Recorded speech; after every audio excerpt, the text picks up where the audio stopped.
Good evening, Seth Highwind here, as this is my very, very late Sage recap. Sage is Sonic Amateur Gaming Expo, in which I downloaded every single Sonic fan game that was available onto the site to play a tryout so I could show y'all exactly what Sage had to offer this year, as well to give y'all an ideas of what fan games you should definitely keep your eyes on. I wasn't expecting, however, that through the course of this happening, that I would have very little time to record, very little time to really do much, and my computer more or less turning into a brick thanks to the amazingness that is Windows 10 Anniversary Update. Yeah, thank you, Windows. Thank you for turning my computer into a giant brick. Now, I did download every fan game except for the ones in dealing with Sonic EXE. I am not a creepypasta fan. I've never really been into the little creepypasta scene, so I just didn't feel right covering those games, knowing full well that I would probably be very biased against them. So if you're a fan of creepypasta stuff, hey, check out the Sonic EXE, but it's just not a thing for me.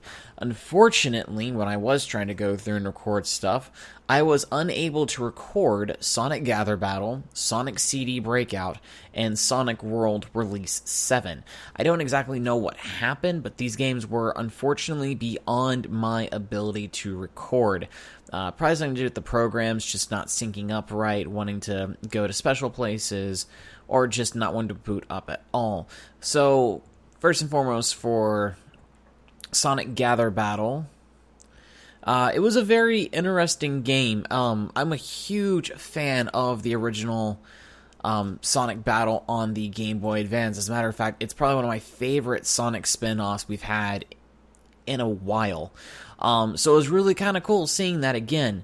There were game modes where it's more or less, it felt almost kind of like a good old-fashioned arcade brawler type. But in the realms of Sonic Battle type related games, there's another one on this list that I feel like completely blows out of the water. Very good attempt. I would definitely recommend checking it out. Sonic CD Breakout, I don't understand. I really don't know what's going on. And I am a fan of breakout type games. As a matter of fact, when I downloaded it, I was kind of expecting a Sonic CD take of Arkanoid. And what I got instead, I just had no idea what was going on. Sonic's ball was so tiny, I couldn't see him. The stage of Palm Tree Panic was so cluttered, I had no idea what the hell was going on. So after about a couple attempts playing it originally, I just kind of gave up. Last but not least, Sonic World Release 7. This is probably one of the longest running 3D Sonic fan games that uses its own engine. It's unique. I want to say it probably came out shortly after Sonic Robo Battle, which is a Sonic 2 game using the Doom, a Sonic game using the Doom engine. But they are definitely some of the longest running 3D games, and it sucks that typically to play these type of games, it's usually gamepad is required, and Sonic World Release 7 has the ability to use gamepads. For some unknown reason, I could not get my PS4 controller to sync up properly, resulting in headaches and a camera that just didn't work. When I finally did get to play it, it was a little hard. There are so many buttons that you can map for different attacks that just trying to remember the location of all of them, on top of making sure you allocate, you know, which ones you want for jumping, which one do you want for spin dash, what do you want for peel out, controlling the camera at the same time with the mouse. It was a little bit too clustered to me, and it sucks. There is a lot of love and dedication to R7, and there is a lot of good modding community out there for Sonic Worlds. Hopefully people have better luck than I do, because it is definitely a 3D game to check out. But now that we talked about the games I couldn't play, let's finally jump in and talk about the ones I was able to play. So, starting off first on our list, we have Classic Sonic 3D Adventure. It's a solid attempt at a 3D Sonic game. Odd choice of using Blender as the primary game engine when we have a more available right of the Unreal and the Sonic engine created for it, GDK. It's interesting to say the least. The controls are slippery, unfortunately, so to the point in which I had issues of not being able to really keep my footing. Every single time I would jump, I would unfortunately continue to move even when I tried stopping. Trying to do position platforming was a bit of a hassle. Now, I will give credit where credit is due. The guy has done a very impressive job with this game, and I really hope he continues to put it, but it still comes down to the fact, trying to do a 3D Sonic fan game is hard. There's really only 2 examples I can think of off the top of my head that have really nailed the feel of a 3D Sonic game, and we'll actually be talking about those later on. But for Sonic 3D Classic Adventure, it's okay. It could use a lot of work, and hopefully it does get to that stage and point. Emerald Ties. I cannot say good enough things about this game. This is truly a fan game that has a lot of heart and love with it. Awesome hand-drawn graphics, physics that feel good, still gives a little bit of polish here and there, and overall great stage design.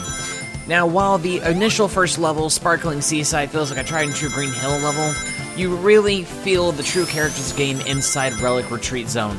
The background of this level is astonishing to look at, the stage is well designed, and even though I couldn't get footage of it, because for some reason I couldn't find it during my recording playthrough, it made a new type of shield that I called the Tornado Shield. It honestly is anything like Peach's Hover from Mario 2, which gives Sonic the ability to slowly hover across a gap for a few seconds. Not really getting the height that Tails can get from constantly flying, but it's still a welcome new shield in this game. It's just awesome. I really did also love the finale of this, where you had to escape from a volcano, and eventually coming from the underground ruins to above ground was a beautiful touch. A later on level in this game, known as Fuming Foundry, oh my goodness, it's awesome. It takes place in an active volcano, with you zooming in and out of the lava-filled tubes with quartz. It feels like Lava Wreath and Mystic Cave Zone had a baby, and I was also surprised to see that the Tornado Shield made a reappearance. I was a bit of a klutz when I was doing this, and only found one real issue with sticking on the stage. This was an overall solid demo. 3 great zones to play through, beautiful graphics, original music. I would have loved to have seen a boss fight. I was actually a little surprised that most of these demos I played didn't really have a boss fight, but I am definitely keeping close tabs on this game, and I believe any other Sonic player really needs to. Please check out Emerald Tides when you get the chance. Greenhill Paradise Act 2 Final Mix. Now, the Final Mix is the special new add-on to Greenhill Paradise Act 2 that has been getting a lot, and I mean a lot, of awesome coverage as a very unique, true 3D fan game using the very well-emulated GDK engine for Unreal. And I am not gonna lie, this is, out of everything that's been made in GDK, this is still probably the key example of what you want to strive for. Open world gameplay, smooth transitions, full-on gamepad support, which is always a plus for these 3D titles, and momentum-based gameplay. Something that a lot of the 3D Sonic games really tend to lack. And I didn't even talk about the official ones by Sega, but this one, momentum, is definitely key. Sonic does stick occasionally, but if you really want to go up any kind of ramps or loops, you have got to make sure your momentum is there. Same if you ever want to, like, scale large obstacles, trail behind enemies, momentum is key, and god damn is this game well structured for a classic Sonic title. It's literally what would happen if you took the classic Sonic gameplay and threw it into a 3D environment.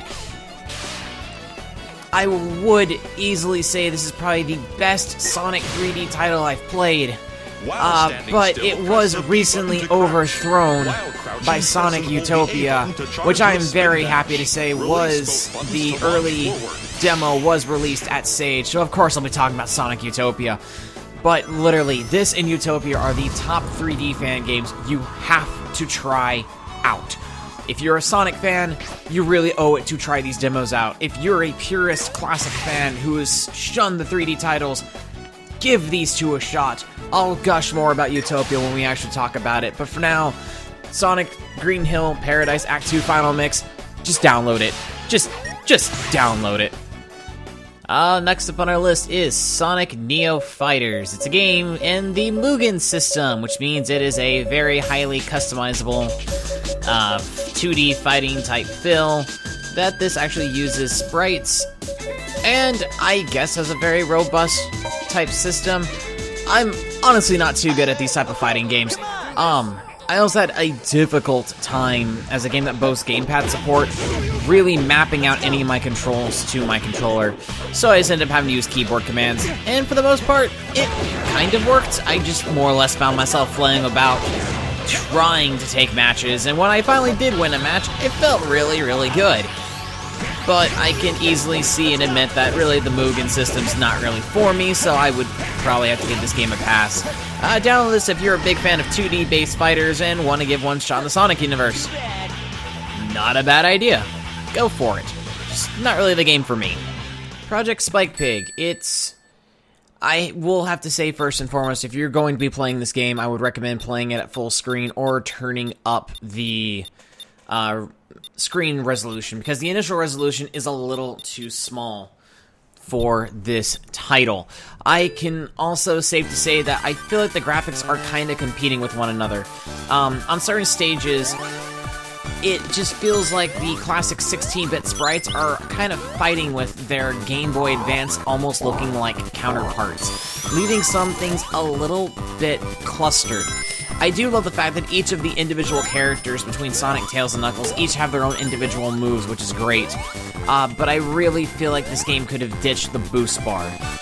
Right above the star counter, which is kind of for finding the red rings in the zone, since I guess that's how every Sonic game needs to be nowadays. But it's a boost bar. And just like in the other Sonic titles, you hold down the boost button, it causes your hair to go faster, which also incurs with frame rate issues, which is a little bit disheartening. I do enjoy the concept of these levels. They are varied. They are very varied levels, and I love and appreciate that. But there are some bits that the level design just feels kind of poorly executed. I love seeing the fact that we have a Marina stage again. It's been, since Knuckles Chaotix on the Sega Sega 32X that we see in Marina Zone. And it's great. My biggest issue right now is music-wise. It sounds like Tropical Trance uses its own original music, but the second you get to Shiver Square and onward, it's just reused music from the games. I don't mind that, but when you have original music followed by music taken from the games, it just feels a little... I don't know. I love it when people make their own original music, and don't get me wrong, the music they chose for these stages from the games, they fit the environment and theme, just would have liked to have seen some more original work. There are some mechanics here and there that do work incredibly well, and there's sometimes that they just need a little bit more polish, and I feel like with polish and more development, Project Spike Pig definitely has a place in my book. I am probably going to end up waiting for a full release before checking this game out again. Sonic Project Time. It's definitely a short one-act concept.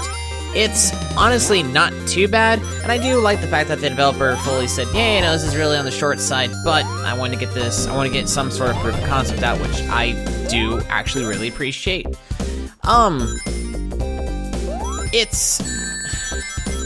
It's a really odd one.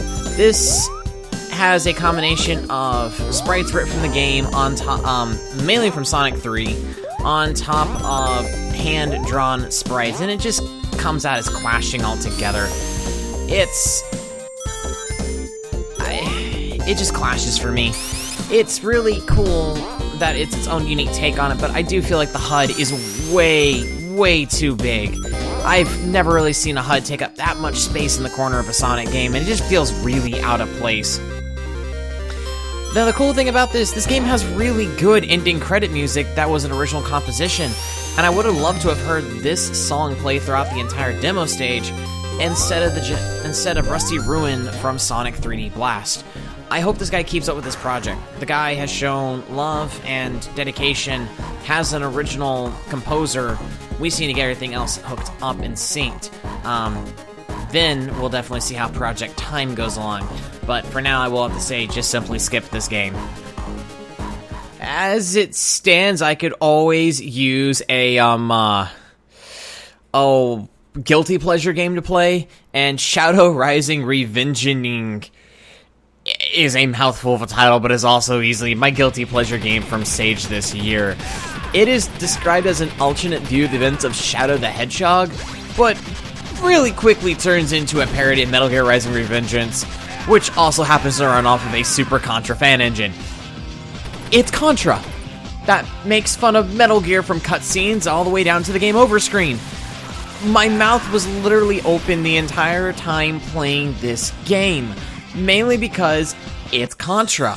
I love Contra. I'm playing a Shadow the Hedgehog Contra fan game, and it's working. It's working incredibly well. I had a small hiccup that if you end up dying away from the center of the screen, you kind of need to return to the center in order for the stage to continue to scroll.